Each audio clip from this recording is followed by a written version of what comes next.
kelas praktikum A. Nah, untuk praktikum sistem embedded kali ini saya akan memenuhi untuk penugasan yang keempat, yaitu menyampaikan materi tentang modul 1 sampai dengan modul 12. Nah, untuk modul 1 yaitu dalam GPIO dan Digital I/O. Mastering GPIO dan Digital I/O from Basics to Advanced Techniques.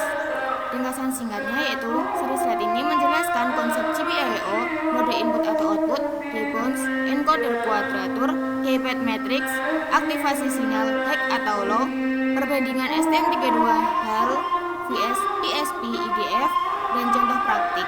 Tujuannya yaitu memberikan referensi singkat visual untuk implementasi embedded. Kemudian ada understanding GPIO. Apa itu GPIO dan arsitektur internal? Nah, definisi singkat dari GPIO atau General Purpose I/O adalah pin yang dapat dikonfigurasi sebagai input atau output umum. Nah, untuk komponen internalnya yaitu input buffer, output driver, data register, direction register, pull up atau pull down, slave atau drive control. Nah, untuk register kuncinya ada ODR atau IDR, modder, POPDR atau STM32 atau GPIO matrix atau konfigurasi di ISP32. Tip cepatnya itu kenali spesifikasi drive strength dan voltage domain untuk mencegah kerusakan hardware. Nah, untuk mode output push atau pull vs open drain. Nah, push pull itu driver aktif VCC dan ground, kuat pada kedua arah, ideal untuk sinyal digital tunggal yaitu LED dan GPIO biasa. Open drain atau open collector hanya turun ke ground, butuh pull up eksternal atau internal, cocok untuk bus bersama I2C style wiring. Untuk pertimbangannya yaitu level shifting, current limiting, dan pull up nilai yaitu 10.000 sampai dengan 2,2.000 bergantung pada kecepatan dan noise. Untuk mode input, pull up dan pull down eksternal dan internal. Pull up internal praktis, hemat komponen, hati-hati pada konsumsi arus absorb. Pull down internal kurang umum pada beberapa MCU, digunakan titik tersedia dan cocok logika. Untuk pull up eksternalnya diperlukan saat stabilitas noise rendah atau saat interfacing level berbeda. Untuk rule-nya digunakan nilai resistor yang seimbang antara kecepatan low air dan konsumsi arus high air. Rekomendasi nilainya yaitu sekitar 4.700 sampai 47.000 tergantung aplikasi. Untuk high speed sampling menggunakan yaitu 4,7K sampai 10K. Lalu konsep debounce, encoder kuadratur dan keypad matrix. Untuk debounce, masalah bouncing mekanis, multiple transition, solusinya hardware RC atau software filter, time window, state machine. Nah, untuk encoder kuadratur, dua sinyal fase A atau B 90 derajat apart, gunakan interrupt pada kedua edge dan state table untuk arah dan kecepatan. Untuk keypad matrix, baris sebagai output, kolom sebagai input dengan pull up, scanning, dan debouncing, dan juga ghosting prevention. Nah, untuk itu gabungkan hardware RC kecil dengan software time threshold dan juga confirm stable untuk reliabilitas. Nah, active high dan active low. Active high logika 1 mengaktifkan perangkat, mudah dibaca tetapi sensitif terhadap pull up. Untuk active low, logikanya 0, mengaktifkan perangkat untuk open drain, sync drive, sync driven LEDs, dan reset lines. Nah, untuk aturan wiringnya, tandai PCB screen, gunakan level shifting bila beda VCC, dan konsisten pada desain fungsi safety. Nah, untuk alarm fail safe, pilih active low dengan pull up sehingga open circuit, dan juga alarm mati atau aman sesuai desain. Nah, untuk perbandingan STM32 HAL vs ISP IDF untuk manajemen GPIO. Nah, untuk ISP32-nya yaitu mapping pin berdasar AF atau port atau pin statis, modder atau PUBDR atau OS fit atau OTY peer, interrupt via XT plus NVIC. Nah, untuk ESP32-nya GPIO matrix fleksibel. Fungsi remapping GPIO config API internal pool dan interrupt matrix ke CPU core atau CPU interrupt. Diagram ringkas menyorot yaitu STM32 register centric dan fixed AF di ESP32-nya yaitu matrix fleksibel dan banyak pin remappable. Nah, untuk contoh implementasi GPIO, contoh mengikuti pola ISR, QI, tax untuk menghindari pekerjaan berat di ISR best practice. Contoh 1 untuk Depon software yaitu FSM. Idle check level for 10-20 milisecond, confirm state, minimal CPU usage jika dipadukan dengan timer. Untuk contoh yang kedua yaitu encoder dengan interrupt. Gunakan XT atau ISR untuk edge detection dalam ISR post event ke QI untuk processing di teks utama. Contoh yang ketiga ada Capet Matrix, scan baris tiap 5-10 milisecond, deteksi kolom stable, gunakan anti-ghost atau drive one row low at a time. Kemudian ada common pitfall dan troubleshooting. Nah, floating inputs, gejalanya yaitu ada noise, spurious triggers. Untuk solusinya tambahkan pull up atau pull down dan cek wiringnya. Lalu ada push contention, yaitu ketika dua driver push atau pull aktif sekaligus. Gunakan open drain atau tree state pada bus bersama. Lalu ada incorrect drive strength, masalah sinyal berlebih atau tegangan drop sesuai output speed atau drive dan digunakan buffering jika perlu. Nah, yang terakhir ada min configured interrupts. ISR lama, missed events, solusi. Lakukan minimal works di ISR, gunakan short header dan juga notify text. Untuk troubleshooting flow, verifikasi hardware, cek register konfigurasi, pasang scope atau logic analyzer, dan juga terapkan perbaikan. Nah, key quest atau next step inti yaitu GPIO adalah dasar interaksi hardware, pahami mode, pull, dan batasan fisik tiap pin. Untuk desain dan safety-nya, pilih open drain untuk bus bersama, selalu pertimbangkan level shifting dan proteksi. Untuk STM32 dan ESP32-nya, untuk STM32 register dan AF tetap, untuk ESP32-nya GPIO matrix dan remapping, pilih sesuai kebutuhan fleksibilitas. Untuk langkah selanjutnya, implementasi debounce, encoder ISR, dan juga QI pattern, keypad scanning, dan buat checklist PCB atau firmware. Untuk sumber-sumber rekomendasinya ada di dataset MCU, application notes, ST expressive, dan contoh kode atau HAL atau ISP PDF. Nah, setelah tadi saya untuk menyampaikan untuk modul yang pertama, selanjutnya ada yang modul kedua yaitu tentang interrupt timer. Nah, yaitu tentang konsep interrupt, konfigurasi XT, nested priority, arsitektur timer, mode timer, watchdog, dan perbandingan STM32 dan juga ESP32. Nah, untuk konsep interrupt-nya yaitu interrupt adalah sinyal yang menghentikan eksekusi normal untuk menangani kejadian real time. ISR atau interrupt service routine yaitu fungsi pendek yang menanggapi interrupt harus cepat dan deterministik. Untuk vector table yaitu tabel alamat ISR pada lokasi tetap atau yaitu boot atau startup. CPU melompat ke alamat ISR sesuai dengan ID interrupt. Nah, NVIC atau Nested Vectored Interrupt Controller pada STM32 yaitu pengelola interrupt dengan kemampuan nesting, priority, enable atau disable, dan pending. Untuk interrupt matrix, untuk ESP32 yaitu routing flexible sumber interrupt atau peripheral ke CPU core dan interrupt controller internal. Untuk external interrupt atau XT, untuk inti konfigurasi itu yang pertama ada pin selection, hubungan sumber eksternal ke pin GPIO yang mendukung XT pada STM32 beta XT per line, contohnya ada XT 0 sampai 15. Kemudian yang kedua ada mode trigger yaitu opsinya yaitu ada rising edge, falling edge, boot, pilih sesuai sinyal, pulsa naik, turun atau kedua-duanya. Yang ketiga ada debouncing dan latency, yaitu terapkan filter hardware atau software jika diperlukan, minimalkan pekerjaan di ISR untuk mengurangi latensi. Kemudian ada nested interrupt dan priority grouping. Message interrupt ISR dapat di-prime oleh ISR dengan prioritas lebih tinggi jika controller mengizinkan nesting. Kemudian ada STM32 NVIC, yaitu priority field dibagi antara preemption priority dan sub-priority tergantung konfigurasi grouping, atau dengan NVIC set priority grouping dan NVIC set priority.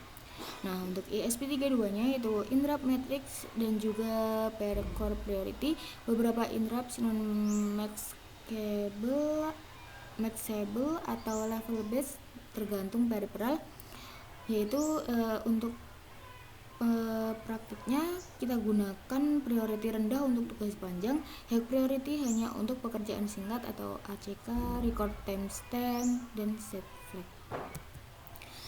Kemudian ada timer arsitektur.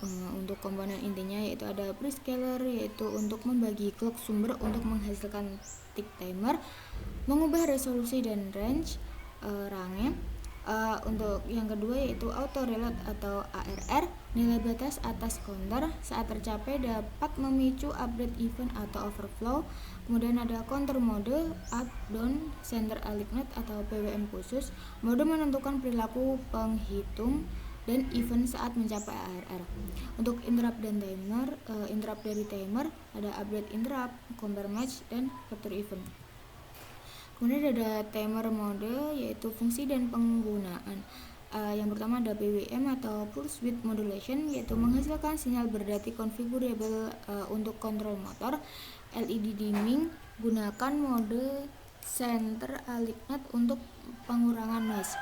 Yang kedua ada output compare, yaitu bandingkan counter dengan nilai CCR untuk toggle atau set atau clear pin, atau generate waveform timing yang deterministic. Kemudian ada input capture, yaitu capture timestamp pada edge eksternal untuk menghitung period, dati, atau frekuensi sinyal masukan. Kemudian yang keempat ada basic timer, yaitu mode dasar untuk tick periodic, time based system, watchdog recurring, atau scheduling ringan. Lalu ada watchdog timer atau IWDG dan WWDG di STM32. IWDG atau Independent Watchdog berdiri sendiri, clock dari LSI tidak tergantung CPU atau clock utama. Reset jika tidak di-refresh tepat waktu, aman untuk recovery. Untuk WWDG atau Window Watchdog berbasis Windows, refresh hanya diperbolehkan dalam jendela waktu tertentu, membantu deteksi software stuck yang terlalu cepat refresh. Nah, untuk praktiknya yaitu konfigurasi timeout konservatif, refresh di task atau timer yang ada, gunakan IWDG untuk file save kritis. Kemudian ada ESP32 pada interrupt dan timer, yaitu untuk catatan arsitekturalnya. Interrupt matrix adalah peripheral interrupt dapat di map ke berbagai CPU core, fleksibilitas routing tapi menambah kompleksitas konfigurasi. Untuk level vs dengan edge, yaitu banyak interrupt ESP32 bersifat level sensitif, beberapa peripheral support edge. Timer arsitekturnya yaitu hardware timer group per CPU dengan prescaler, 64 bit count atau gabungan, auto reload, alarm, mendukung both one shot dan periodik.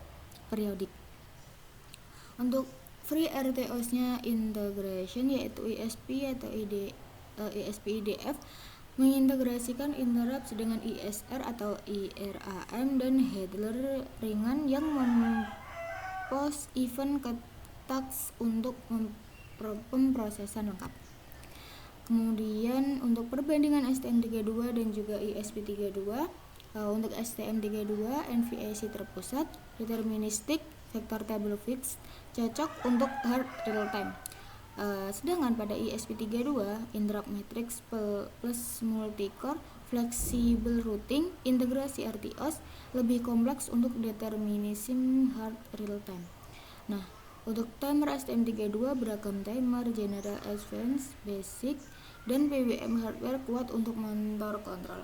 Untuk timer ESP32, timer group per core, 64 bit counter, alarm API yang nyaman di free RTOS. Untuk watchdog STM32 punya IWDG dan WWDG. ESP32 memiliki tes watchdog dan watchdog hardware, yaitu integrasi RTOS penting.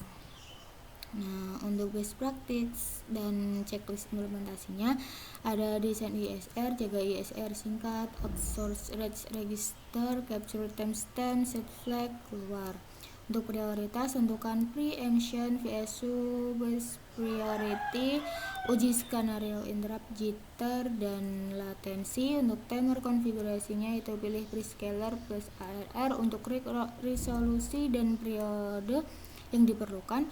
Gunakan capture untuk akurasi. Untuk reliabilitas itu gunakan watchdog yang terdiri dari WDG atau WWDG atau tax WDT. Dan pembatasan refresh, sediakan save boot patch jika itu. Nah, kemudian kita lanjut ke modul yang ketiga, yaitu serial dan UART. Nah, ada ringkasan konsep utamanya, yaitu ada framing UART, konfigurasi 8N1 dan baud rate, metode I/O yaitu polling, interrupt, DMA, serta perbandingan ESP32 vs STM32. Aplikasi fokusnya itu monitoring laboratorium kimia dengan validasi CRC, parsing timeout, dan pemantauan kesalahan per node. Nah, untuk dasar frame UART-nya yaitu ada struktur frame-nya, yaitu ada start bit, data bits, optional, parity, dan stop bit. Framing menentukan batas bit dan deteksi error dasar. Untuk konfigurasi 8N1-nya yaitu 8 data bits, no parity, 8 itu 8 data bits, N itu no parity, dan 1 itu 1 stop bit. Konfigurasi paling umum untuk komunikasi serial sederhana.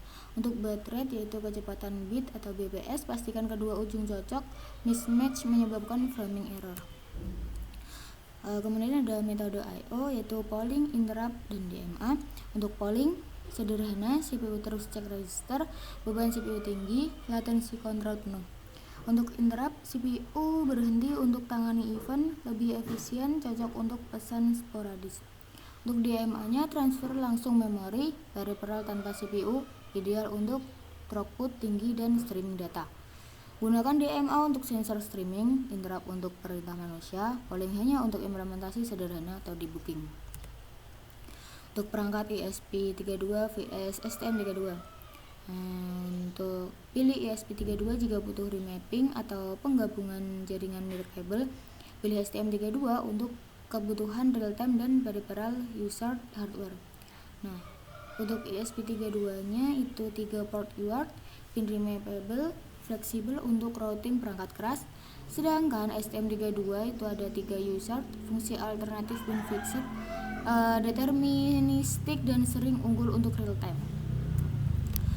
Nah, ada buffer, framing, CRC, timeout. Untuk ring buffer, Vivo untuk menampung byte masuk, memungkinkan pembacaan asinkron tanpa kehilangan data. Kemudian ada framing, pemisahan pesan, header, panjang payload untuk parsing deterministik. Ada CRC, checksum untuk deteksi kesalahan pada payload, verifikasi wajib sebelum pemrosesan. Kemudian yang terakhir ada timeout parsing, jika byte tidak lengkap dalam jangka waktu tertentu, discard atau retrieve, mencegah deadlock parser. Nah, untuk monitoring lab kimianya, banyak node sensor, pH, suhu, level, mengirim data serial ke gateway validasi CRC, transform ke JSON atau JSON, tampilkan dan log. Alarm aktif jika threshold dilewati. Operator dapat kirim perintah melalui line editor untuk konfigurasi atau request data. Ada topologi hardware STM32 dan juga ESP32. Hubungan TX atau RX dan ground bersama. Sesuaikan logika level atau level shifter jika perlu. Gunakan RTS atau CTS untuk flow control jika data burst besar. Untuk banyak node, gunakan multiplexer atau hub serial atau tiap node ke gateway via ESP32 atau wireless dan STM32 sebagai local controller. Kemudian ada alur data dan validasi. Node ke gateway. Node kirim paket sensor melalui WART, gateway validasi, periksa framing dan CRC jika valid. Kemudian ada parse ke JSON. Kemudian ada display dan logging. Tampilkan JSON atau JSON di dashboard, simpan log untuk audit. Untuk interaksi operator dan alarm. Perintah via line editor, yaitu operator kirim perintah, node merespons dengan status atau data. Untuk threshold exceeded-nya, jika nilai sampai dengan threshold lalu alarm aktif, notifikasi dikirim ke dashboard dan operator. Kemudian ada monitoring error per node dan tindakan. Untuk yang pertama ada framing error, reset buffer, rekalkulasi baud log event. Yang kedua CRC file, yaitu minta retransmit, hitung ulang retrace, isolasi node jika terus gagal. Yang ketiga ada timeout atau incomplete packet, flush particle frame, increment timeout counter alert jika berulang. Link down atau no response, yaitu health check rutin, fallback ke komunikasi alternatif, notifikasi teknis. Kemudian ada modul keempat, yaitu tentang ADC. Nah, ini mencakup konsep dasar ADC, peran dasar sistem tertanam, dan konteks aplikasi monitoring gedung. Untuk prinsip ADC-nya, yang pertama ada sampling, pengambilan nilai sinyal kontinu pada interval waktu tetap, yaitu Vs. Kemudian yang kedua ada kuantisasi, yaitu pemetaan amplitude sampel ke level diskret terbatas, error kuantisasi. Yang ketiga ada encoding, representasi digital bit dari level kuantisasi untuk pemrosesan. Kemudian ada resolusi 12 bit dan konversi. Untuk rumus konversinya yaitu nilai sama dengan kode dibagi 4095 dikali vref. Untuk vref yaitu referensi tegangan menentukan rentang pengukuran dan akurasi. Kemudian ada catatannya, jika resolusi 12 bit sampai yaitu 4096 level, error kuantisasi sama dengan vref per 4096. Kemudian ADC pada ISP32, atenuasi pilihan 0/2,5/6/11 dB memengaruhi rentang input. Kalibrasi eFuse, kalibrasi bawaan untuk memperbaiki linearitas. ADC1 vs ADC2, ADC1 prioritas untuk aplikasi utama, sedangkan ADC2 berbagi Wi-Fi. Sedangkan untuk ADC pada STM32, channel multi-channel input untuk sensor berbeda, scan mode baca banyak channel secara berurutan otomatis, analog watchdog yaitu threshold hardware untuk deteksi cepat anomal. Kemudian ada teknik filter dan DMA. Yang pertama ada low pass dan moving average, kurangi noise frekuensi tinggi sebelum kuantisasi atau analisis. Kemudian yang kedua ada DMA, pindahkan data ADC ke memori tanpa beban CPU untuk throughput tinggi. Kemudian yang ketiga ada node atau IIR dan VIR, gunakan untuk menghilangkan interferensi frekuensi spesifik yaitu MIS 50/60 Hz. Kemudian ada monitoring gedung perkantoran, multisensor yaitu temperatur, CO2, cahaya, arus, terhubung ke ADC multi-channel. Untuk tujuannya yaitu deteksi anomali, kontrol HVAC, dan efisiensi energi. Kemudian ada ADC Acquire, Capture Multi-Channel Signals, DMA Store yaitu Transfer Samples to Memory. Kemudian ada filtering yaitu Apply Real Time Noise Reduction. Yang terakhir ada Threshold dan Mode, Alert and Switch Operating Mode. Diagram alir menunjukkan pipeline real time dari pengukuran sampai tindakan filter, penyimpanan DMA, pemeriksaan ambang, dan perubahan mode. Untuk multi-channel plus filter plus alert yaitu untuk multi-channel sampling paralel dengan DMA, filter real time LPF dan node sebelum threshold, alert, ambang hardware melalui analog watchdog atau software. Untuk mode switchingnya itu normal, power save, alarm. Kemudian ada statistik real time dan langkah selanjutnya.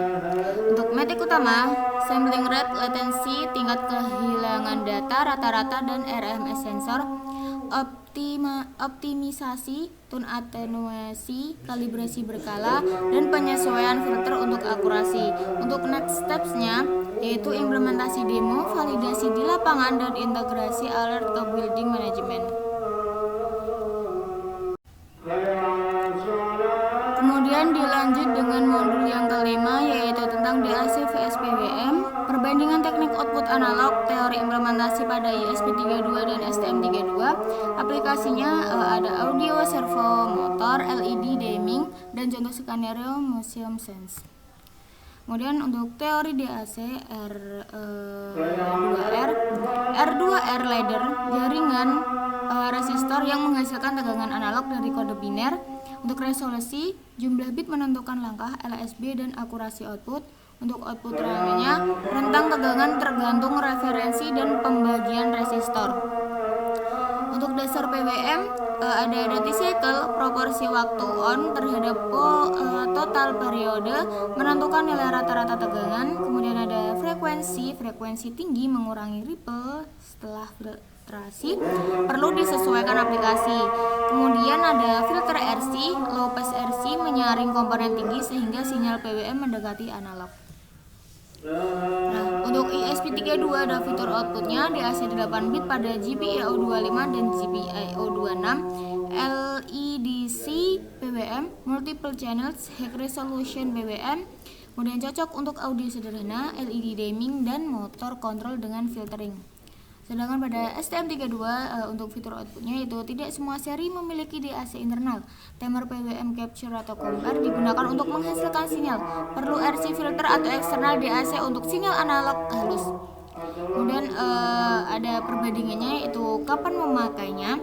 Nah, untuk gunakan DAC jika butuh sinyal analog langsung, rendah noise, ideal untuk audio fidelity. Gunakan PWM untuk saat lebih fleksibel di microcontroller, baik untuk dimming, motor, servo setelah filtrasi. Sedangkan pada hybrid, PWM plus RC atau eksternal DAC saat perangkat tidak menyediakan DAC yang memadai. Kemudian untuk motion sense-nya, interaksi pengunjung via mode ambient, interaktif, sweep, dan melodi. Gabungan ESP32 untuk view inner cable dan STM32 untuk kendali real time. Untuk mode operasinya, ambient, LED halus, pola lambat, PWM plus RC, interaktif yaitu pada response sensor, suara pendek, SPI32, DAC atau LEDC. Untuk sweep, transisi berkelanjutan untuk demo visual. Untuk melodi, keluaran audio pendek untuk efek. Untuk sinkronisasi SPI32 dan STM32, gunakan protokol serial UART SPI atau I2C atau trigger hardware untuk waktu presisi. Pada ESP32 pengaturan tempo dan UI, pada STM32 penggerak PWM waktu nyata. Untuk ringkasan dan langkah berikutnya, yang pertama ada rencanakan kebutuhan, tentukan fidelity sinyal, frekuensi, dan interaksi pengguna. Kemudian yang kedua, arsitektur hybrid, gabungan DAC internal, PWM, dan filter atau eksternal DAC sesuai kebutuhan. Yang ketiga ada uji dan sinkronisasi, verifikasi timing antar board, dan karakter respons di lokasi paman. Kemudian kita lanjut untuk modul yang ke-6 yaitu tentang I2C sensor, ringkasan protokol dan penerapan pada perangkat microcontroller serta skenario aplikasi lapangan. Dasar protokol I2C, SDA dan SCL, garis data yaitu SDA dan clock SCL sebagai jalur komunikasi dua arah. Untuk start dan stopnya, kondisi start dan stop menandai awal atau akhir transaksi I2C. Kemudian ada ACK dan NACK, yaitu perangkat mengonfigurasi penerimaan data dengan ACK atau NACK menandakan tidak diterima. Kemudian ada pull up dan clock stretching. Untuk pull up resistor diperlukan untuk menjaga level hack pada SDA atau SCL. Beberapa slave melakukan clock stretching untuk menunda SCL saat butuh lebih banyak waktu pemrosesan. Kemudian ada addressing, pengalamatan I2C 7 bit address ditambah 1 bit R atau W. Kombinasi ini menentukan perangkat tujuan dan operasi baca tulis. baca ataupun tulis. ETUC pada ISP32 vs STM32. Pada ISP32 implementasi ETUC fleksibel, pin SDA atau SCL dapat dipetakan GPIO mappable, sedangkan pada STM32 hardware ETUC khusus dengan fitur DMA dan kontrol timing ketat. Keduanya mendukung clock stretching. Perbedaan utama pada driver dan kemampuan peripherals. Untuk sensor populernya ada BMP280, sensor tekanan dan suhu untuk pengukuran lingkungan. Kemudian ada OLED, display kecil untuk menampilkan data sensor secara langsung. Kemudian ada MPU6050, IMU atau Gyro plus accelerometer untuk deteksi gerak dan orientasi. Kemudian ada RTC, real time clock untuk timestamp dan penjadwalan log.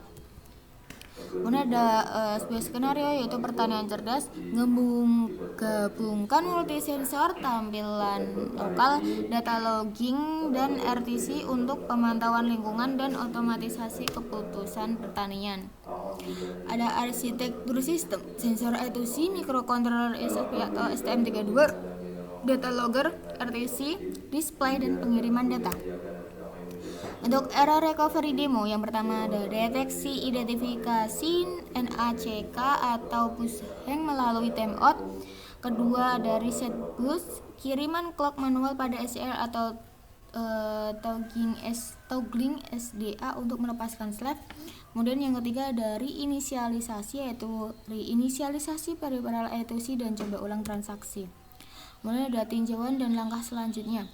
Pastikan pull up yang sesuai dan desain wiring yang rapi. Pilih ISP32 jika butuh fleksibilitas pin dan konektivitas. Gunakan STM32 untuk performa ETUC hardware tingkat lanjut. Uji clock stretching dan siapkan recovery sequence dalam firmware. Implementasi pada skenario pertanian memerlukan integrasi sensor, RTC, logging, dan mekanisme pemulihan kesalahan. Kemudian lanjut untuk modul yang ketujuh yaitu SPI storage, yaitu tentang protokol SPI, perbandingan dengan ETUC, opsi storage tertanam, implementasi pada ISP32 dan juga STM32, aplikasi vulkanologi, demo penyimpanan multi-tier dan antarmuka OLED plus sensor plus alarm BAC. Kemudian ada dasar protokol SPI, ada MOSI, master out slave in, data dari master ke slave. Kemudian ada MISO, master in slave out, data dari slave ke master. Ada SCLK, clock sinyal sinkronisasi atau kecepatan transfer. Ada CS atau chip select, memilih perangkat slave. Ada juga mode atau CPOL dan CPHA, yaitu konfigurasi fase dan polaritas clock untuk sinkronisasi bit. Kemudian ada perbandingan antara ISP vs ETUC. Pada kecepatan SPI sangat cepat atau full duplex, sedangkan pada ETUC lebih lambat atau half duplex. Nah, untuk jumlah pin, SPI lebih banyak pin per perangkat atau CS per slave, sedangkan ETUC hanya SDA atau SCL plus power. Nah, untuk jumlah device, ETUC mudah menghubungkan banyak alamat, sedangkan SPI stabilitas melalui CS atau demuxing. Kemudian ada opsi storage tertanam. Yang pertama ada NVS, non-volatile key value store, ideal untuk konfigurasi kecil. Kemudian ada SPFFS, file system untuk flash, cocok untuk file kecil dan konfigurasi. Kemudian ada FAT, kompatibel kartu SD atau USB, baik untuk log besar dan portabilitas. Kemudian ada internal flash, yaitu penyimpanan onboard cepat, perhatikan siklus tulis dan alokasi. Kemudian ada perbandingan implementasi ISP32 dan juga STM32. Pada ISP32 built-in Wi-Fi atau Bluetooth, banyak perifer SPI, API tingkat tinggi, ISP IDF, mudah integrasi NVS atau SPI FFS. Sedangkan pada STM32 kinerja real time lebih tinggi, DMA SPI kuat, kontrol perangkat keras granular, cocok untuk aplikasi industri. Kemudian di sini ada sebuah skenario yaitu vulkanologi aplikasi. Pengumpulan data sensor seismik, tekanan gas, suhu di medan gunung berapi dengan menyimpan lokal tanah tahan gangguan dan sinkronisasi ketika koneksi tersedia. Untuk persyaratan penulisan cepat, keandalan tinggi, penyimpanan bertingkat untuk log ringkas dan backup. Untuk manfaat SPI yaitu transfer cepat data sensor ke memori eksternal dan SD untuk log besar. Arsitektur multi-tier storage demo. RAM buffer, internal file, flash, external SD. Demo menampilkan buffering real time ke RAM, sinkron ke internal flash untuk persistensi dan rotasi atau arsip ke SD card untuk backup dan transfer. Kemudian ada OLED display plus sensor plus alarm atau DAC. Yang pertama ada baca sensor, sampling seismik dan parameter lingkungan secara periodik. Yang kedua ada tampilkan ringkasan real time di OLED untuk operator lapangan. Yang ketiga ada recam dan arsip, simpan ke NVS atau SPI FFS, arsip ke FAT pada SD. Yang keempat ada alarm DAC, output analog ke sirin atau pemicu eksternal saat ambang terlampaui. Kemudian ada sebuah pertimbangan desain dan best practice. Untuk signal integrity, pertimbangkan impedansi, panjang kabel, dan pull up untuk sinyal SPI. Kemudian ada power dan wear cycles, yaitu manajemen siklus tulis flash, gunakan wear leveling dan penjadwalan scenes, error handling, checksum, retry, dan mekanisme recovery setelah kehilangan daya. Untuk keamanan data, enkripsi pada storage jika data sensitif, log lokasi, parameter keselamatan. Kemudian ada sebuah ringkasan dan juga langkah selanjutnya. SPI yaitu lebih cepat, sederhana, cocok untuk transfer data sensor real time. Pilih storage sesuai kebutuhan, NVS atau SPFFS untuk konfigurasi, FAT atau SD untuk arsip, ESP32 untuk konektivitas cepat, STM32 untuk kontrol real time dan DMA, rancang multi-tier storage, UI OLED, dan alarm DAC untuk solusi vulkanologi handle. Untuk langkah berikutnya itu prototipe demo multi-tier, uji lapangan, dan validasi alarm pada skenario vulkanologi. Lalu kita lanjut untuk modul yang ke-8, ada FreeRTOS Management Text pada sistem embedded. Pengenalan ringkasnya yaitu mengenai konsep teks, penjadwalan, dan perbedaan implementasi pada ESP32 dual core dan STM32 yaitu single core. Kemudian apa itu FreeRTOS Text Management? Text yang berarti tugas, unit eksekusi terpisah dengan stack sendiri, prioritas, dan konteks CPU yang disimpan saat preemption.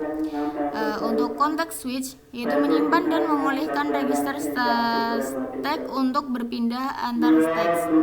Kemudian ada intertext communication, QUI, semaphore, mutex, dan event group untuk sinkronisasi dan pertukaran data. Kemudian ada platform yang umum digunakan yaitu pada ESP32 yaitu menggunakan dual core extensa, cocok untuk konkurensi nyata. Untuk FreeRTOS sering terintegrasi langsung dalam SDK ESP-IDF, mendukung pinning teks ke core tertentu affinity. Sedangkan pada STM32 yaitu menggunakan single core ARM Cortex M deterministik pada satu inti. FreeRTOS dijalankan di atas HAL atau bare metal framework. Pengelolaan prioritas dan interrupt sangat penting. Kemudian ada konsep RTOS vs bare metal superloop.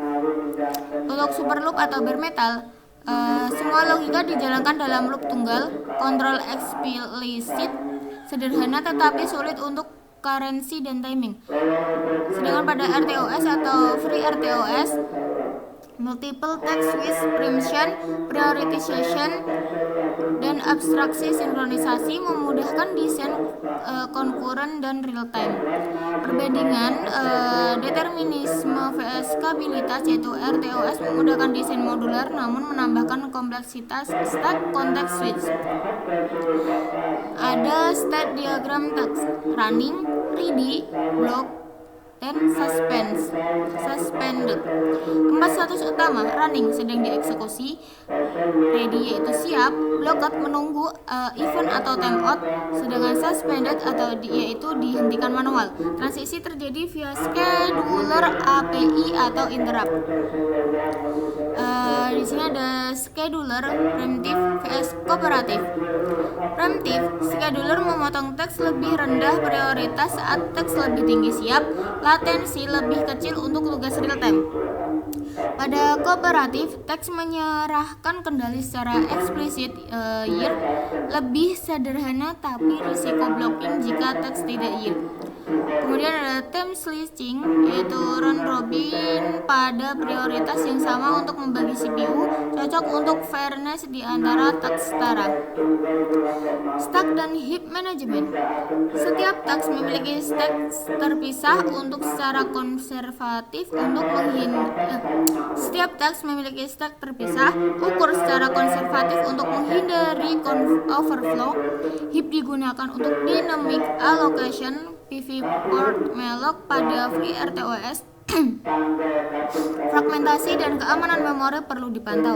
Untuk tools, stack watermarking, config check, _for_stack, _overflow, dan runtime stack usage check.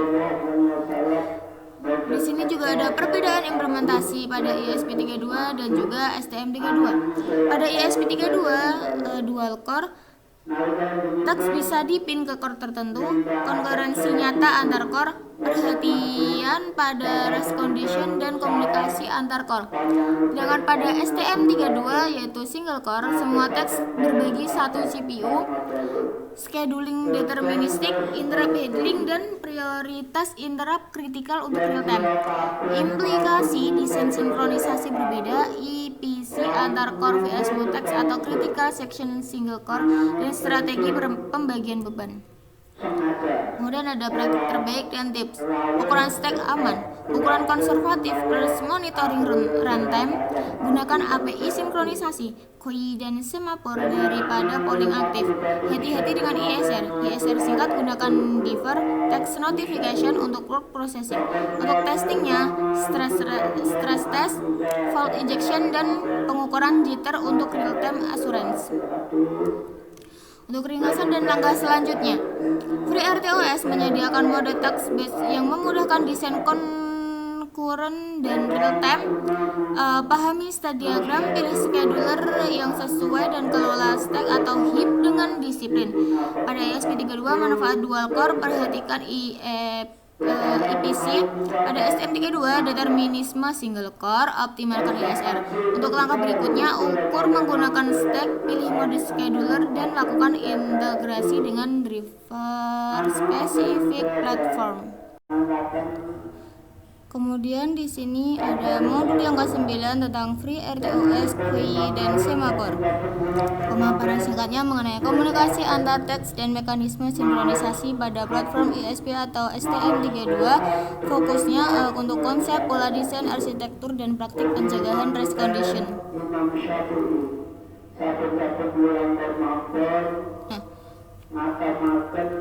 Kemudian ada platform yang digunakan. ESP32 yaitu menggunakan dual core, Wi-Fi atau Bluetooth, ideal untuk IoT dan ISR driven input. Dengan pada STM32, Familias ARM Cortex-M fokus pada deterministic dan low power embedded. Untuk COI, konsep utama ada FIFO atau FIFO, order data dipertahankan, first in, first out. Copy by value.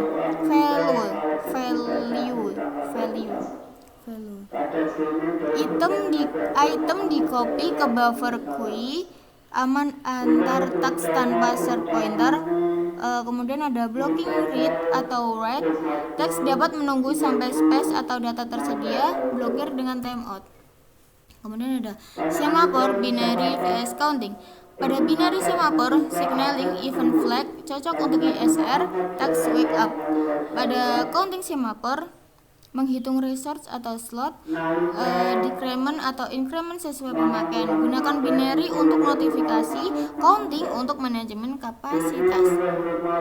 Kemudian ada mutex vs semaphore. Untuk mutex memiliki ownership, mendukung priority inheritance untuk mengatasi priority inversion, sedangkan pada semaphore yaitu general signaling atau resource counter tidak menjamin ownership. Lalu ada recursive mutex, memungkinkan nested looking oleh teks yang sama tanpa deadlock, berguna saat fungsi yang sama memanggil kembali blok yang memerlukan mutex. Tetap hati-hati, potensi kompleksitas dan pemakaian waktu kritis meningkat. Di sini ada sebuah diagram arsitektur. Yang pertama ada ISR to queue, ISR post events to the queue.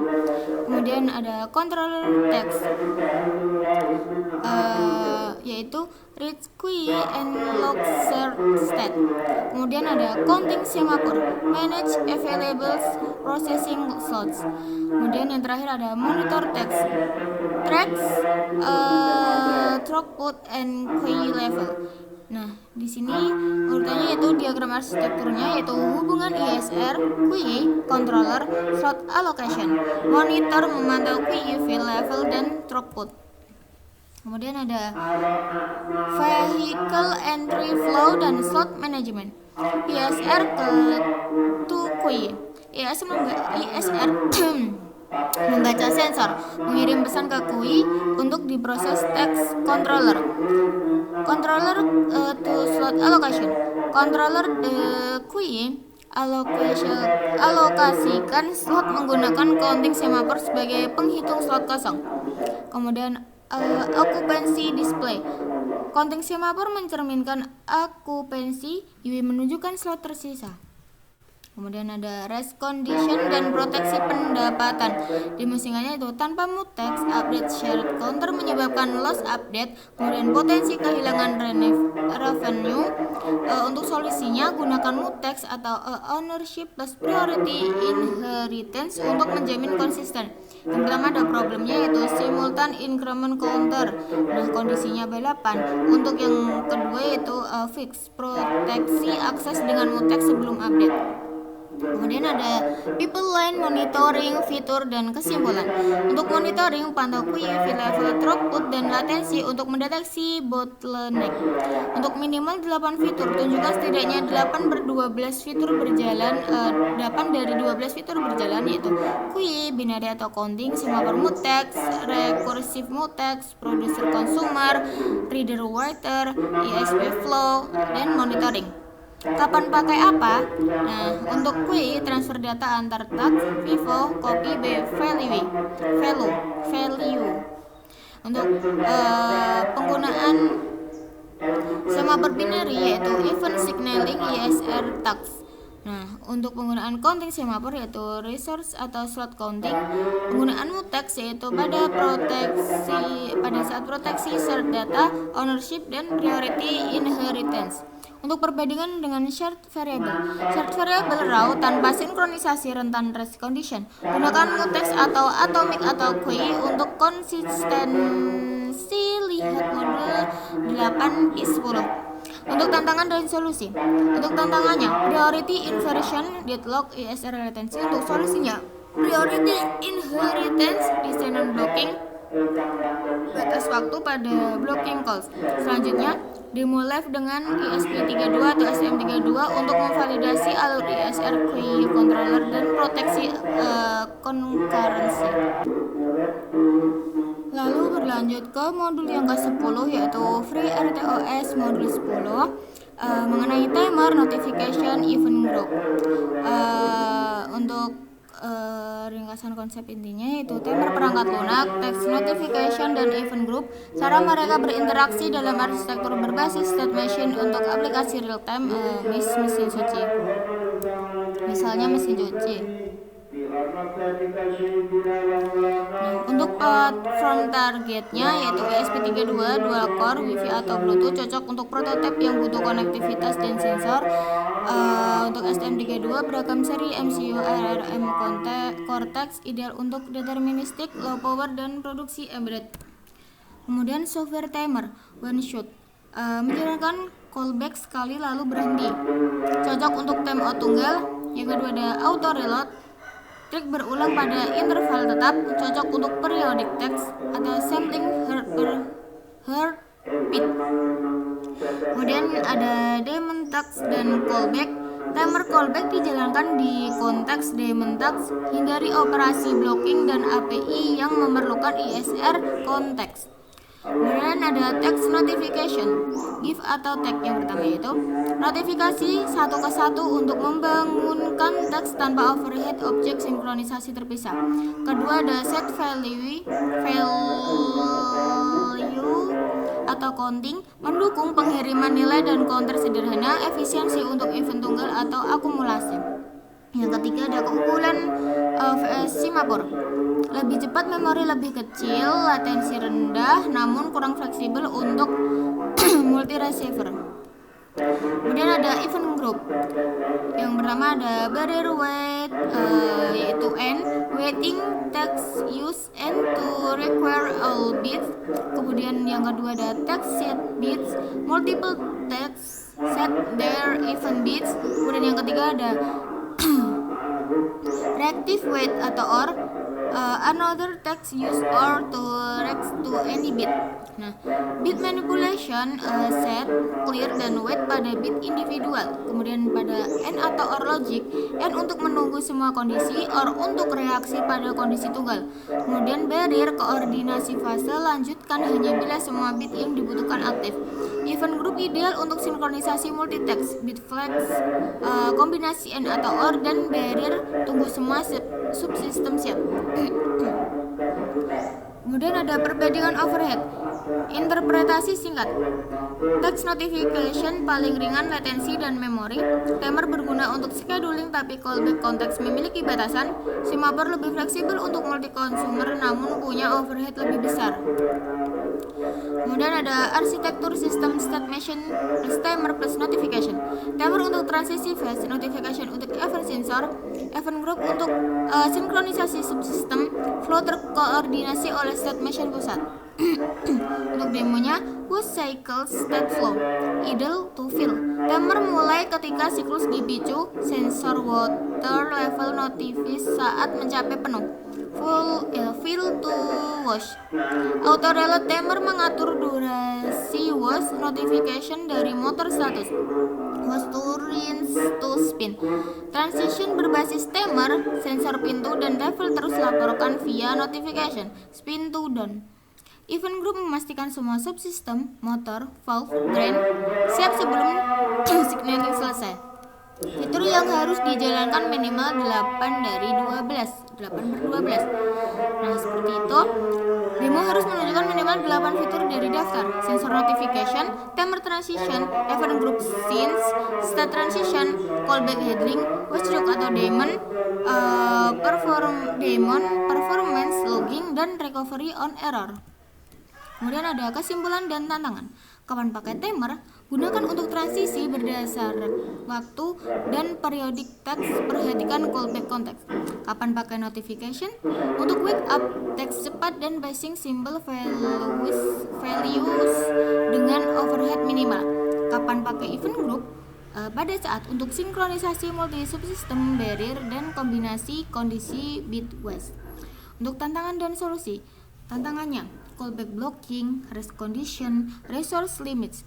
Untuk solusinya, desain non-blocking, priority management, gunakan event group untuk barrier, dan benchmark untuk memilih mekanisme.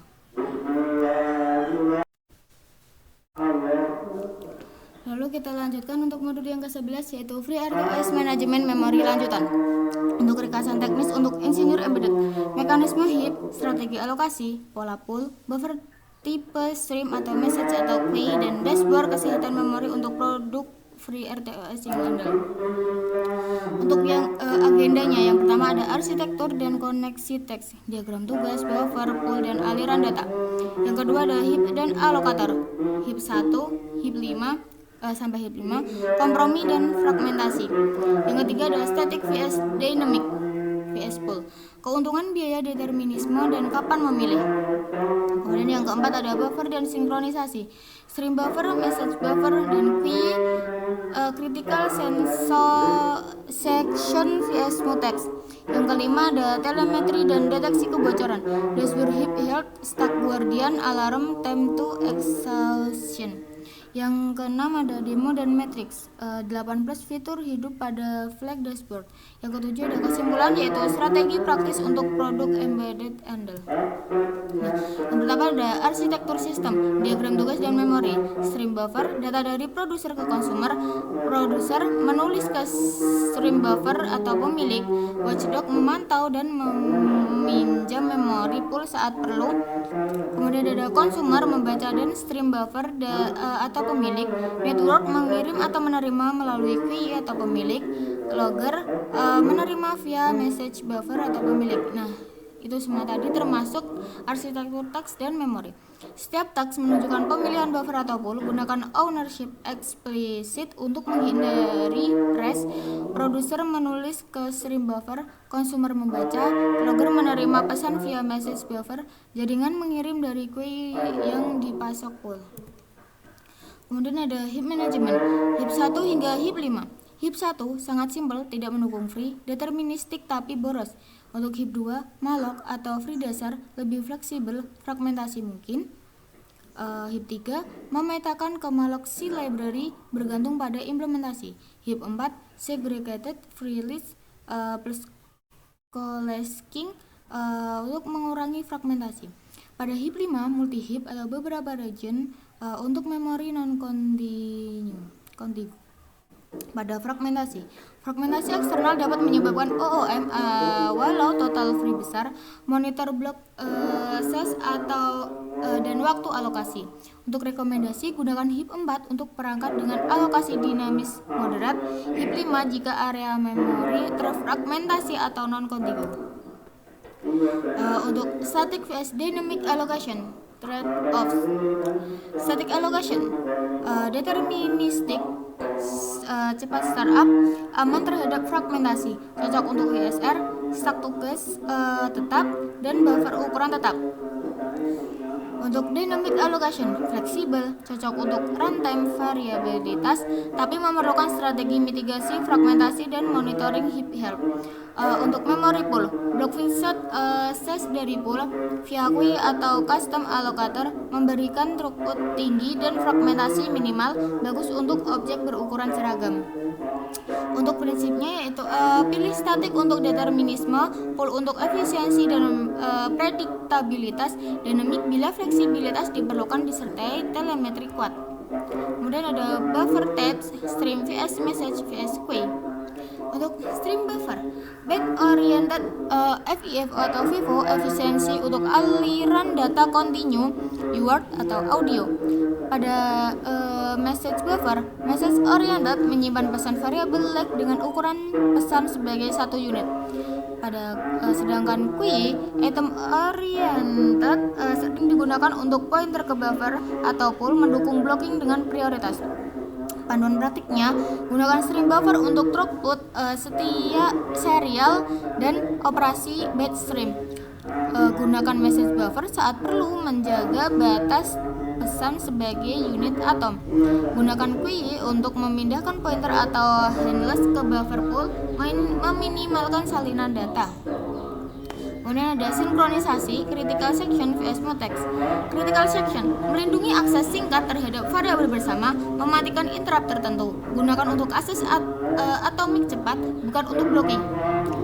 Untuk mutex, including recursive, Mendukung blocking dan priority inheritance, gunakan saat operasi bisa memblokir atau melibatkan beberapa baris kode beresiko prioritas inversion. Kemudian ada rekomendasi, hindari critical section panjang untuk resource yang diakses antar teks, gunakan mutex. Untuk ISR self sharing gunakan atomic or queries. Kemudian telemetri memori dan heap health dashboard. Indikator kunci free memory dan largest contiguous block. Penting untuk evaluasi alokasi besar fragmentation percent.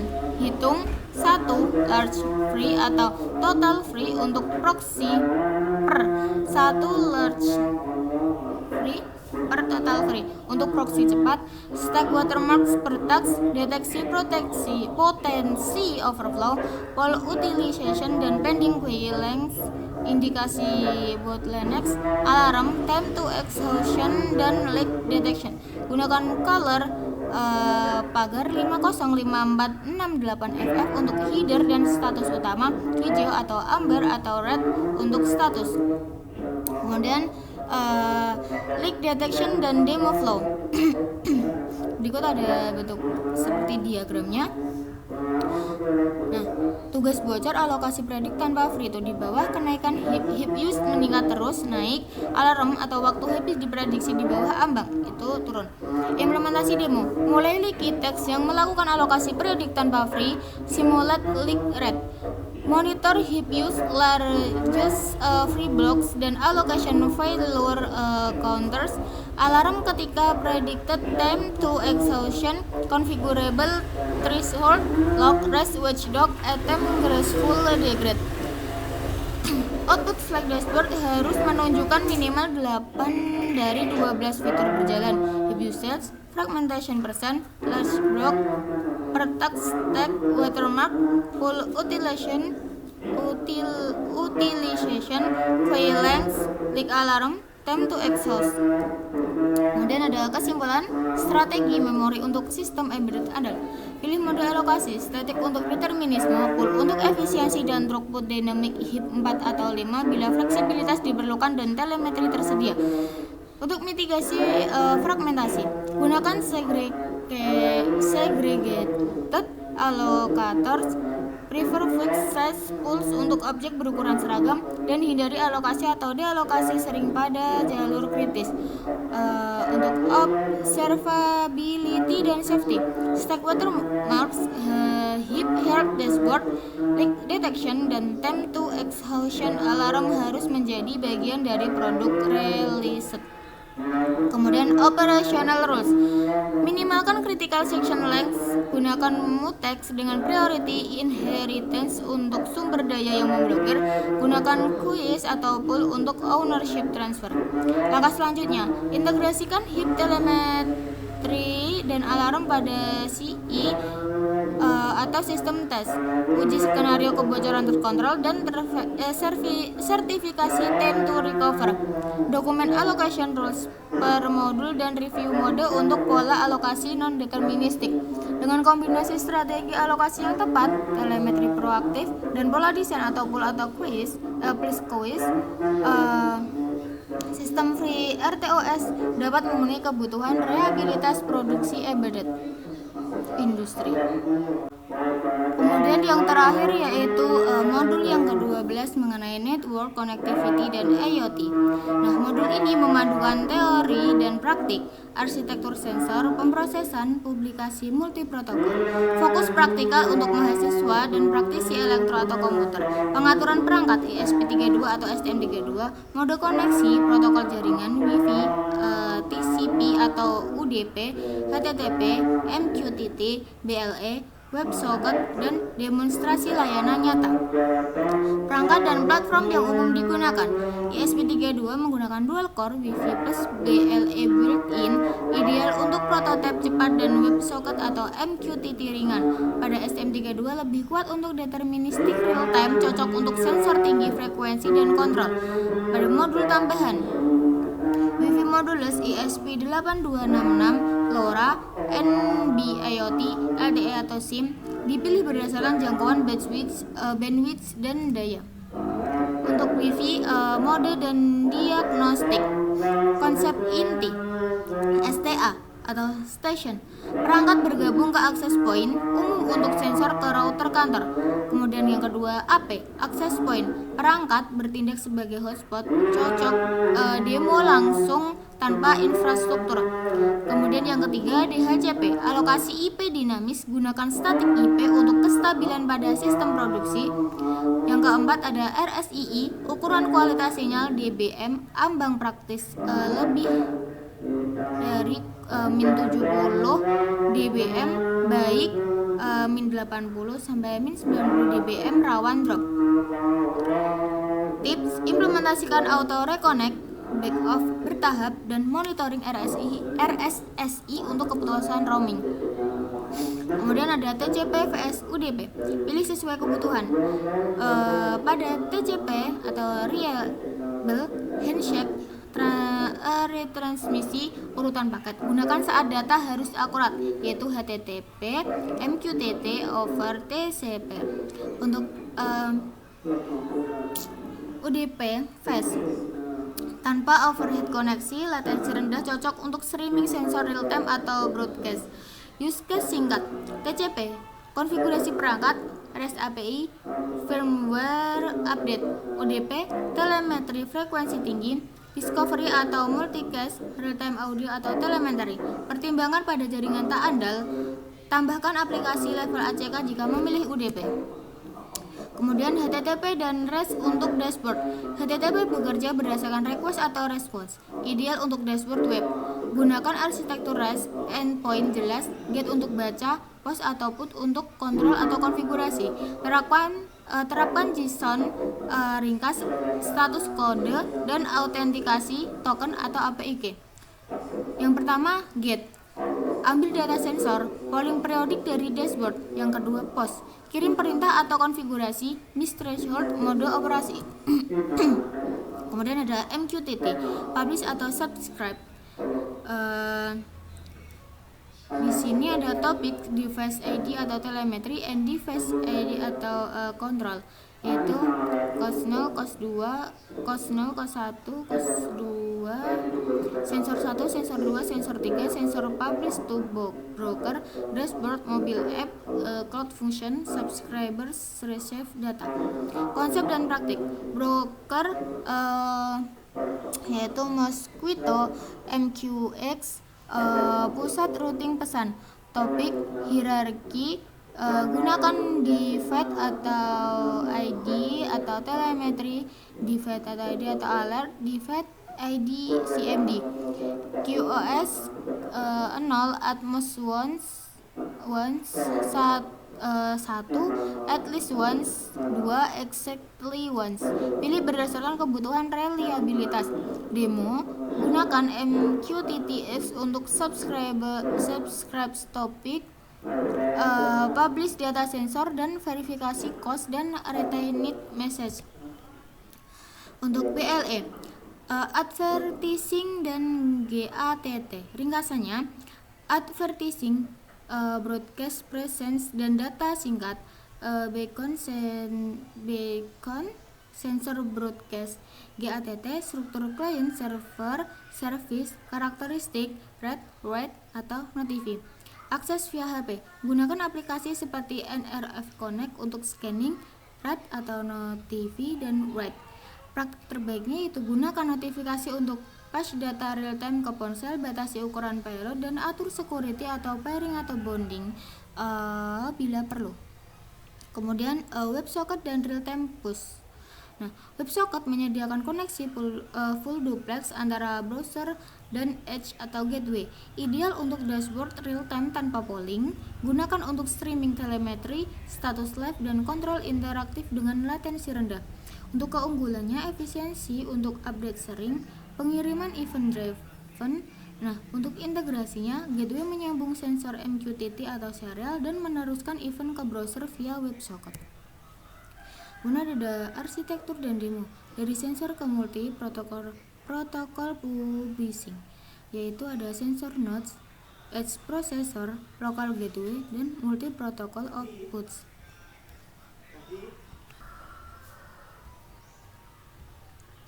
Kemudian ada demo dan hasil praktik plus kesimpulannya. Untuk UV Auto Reconnect, lack of exponential plus RSII check, koneksi stabil di demo. HTTP dashboard menampilkan sensor plus kontrol aktuator VRS, get atau post, MQTT publish atau subscribe, pesan telemetri diterbitkan dan diterima di MQTT-X kos 1.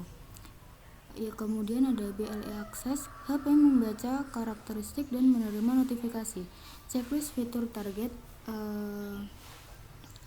lebih dari sama dengan 8 dari 12, yaitu Wi-Fi STA dan AP, DHCP dan RSSI monitoring, TCP, HTTP dan UDP usage, HTTP REST dashboard, MQTT publish dan atau subscribe, BLE GATT access, WebSocket real time push, palette threshold, multi channel notifi. Remote control tersedia dari lebih dari sama dengan 3 interface, HTTP dashboard, MQTT subscriber dan BLE atau haptic client, memenuhi syarat tugas praktikum. Nah, kesimpulan modul 1 sampai 12. Perbandingan singkat modul awal fokus teori dasar dan pengukuran. Modul 12 menggabungkan semua komponen menjadi sistem terintegrasi. Sensor, komunikasi multiprotokol dan antarmuka pengguna. Prioritaskan keandalan jaringan, keamanan dan observability saat menerapkan di lapangan. Sekian dari saya untuk penyampaian materi modul 1 sampai dengan modul 12. Mohon maaf apabila ada kesalahan dalam pengucapan. Terima kasih. Wassalamualaikum warahmatullahi wabarakatuh.